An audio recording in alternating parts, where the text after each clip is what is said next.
Hi వర్స్ this is friend welcome back our YouTube channel. విధి నిర్వహణలో భాగంగా ఒక ట్రాక్మన్ చూపిన సమయస్ఫూర్తి తెగువ రాజధాని ఎక్స్ప్రెస్ రైలుకైతే పెను ప్రమాదాన్ని తప్పించింది. పట్టాలపై లోపాన్ని గుర్తించిన అతను అదే మార్గంలో వస్తున్న రాజధాని ఎక్స్ప్రెస్ను ఆపేందుకు పట్టాల వెంట 5 నిమిషాల్లో అర కిలోమీటర్ మీద పరుగులు తీయడం గమనార్థం. రైల్వే అధికారులు తెలిపిన వివరాల ప్రకారం మహాదేవ అనే ట్రాక్మ్యాన్ తన విధుల్లో భాగంగా కొంకణ్ రైల్ డివిజన్లోని కుమ్టా హునావర్ స్టేషన్ల మధ్య తనిఖీలు చేపట్టాడు.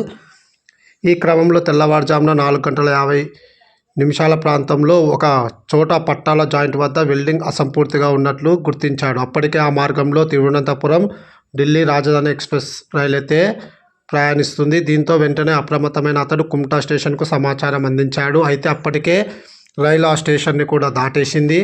దీంతో నేరుగా లోకో పైలట్ను సంప్రదించేందుకు ప్రయత్నించాడు. అది కూడా విఫలమైంది. దీంతో ఒక్క క్షణం ఆలస్యం చేయకుండా రైలులో ఆపేందుకు పట్టాల వెంట ఎదురుగా పరుగు తీశాడు. 5 నిమిషాల్లో అర కిలోమీటర్ మేర పరిగెత్తి లోకో పైలట్కు సిగ్నల్ అందించి సకాలంలో రైలునైతే నిలిపివేయించారు. వెల్డింగ్ పూర్తయిన వెంటనే రైలు తిరిగి గమ్యస్థానానికి అయితే బయలుదేరింది. వందలాది మంది ప్రయాణికుల భద్రత కోసం తన ప్రాణాలను పణంగా పెట్టిన మహదేవను ఉన్నతాధికారులు హీరోగా కొనియాడారు. అతనికి సత్కరించి 15,000 నగదు బహుమతినైతే అందించారు. నిజంగా ఆ ట్రాక్మన్ చూపిన తెగువ నిజంగా అభినందించాల్సిన విషయం. ఎందుకంటే కొన్ని వందల మంది ప్రాణాలను అయితే అతను కాపాడాడు.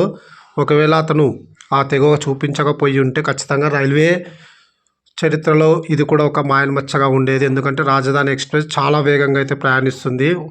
ఒకవేళ ఆ వెల్డింగ్ అసంపూర్తిగా ఉన్న వెల్డింగ్ పట్టాలపై ప్రయాణించుంటే చాలా ప్రమాదాన్ని అయితే మనం చవి చూడాల్సి వచ్చేది. నిజంగా రైల్వే అధికారులు అతన్ని సత్కరించడం నిజంగా ఆనందించదగ్గ విషయం. ఈ వీడియో వస్తే ఖచ్చితంగా లైక్ అయితే చేయండి. Thanks for watching my video.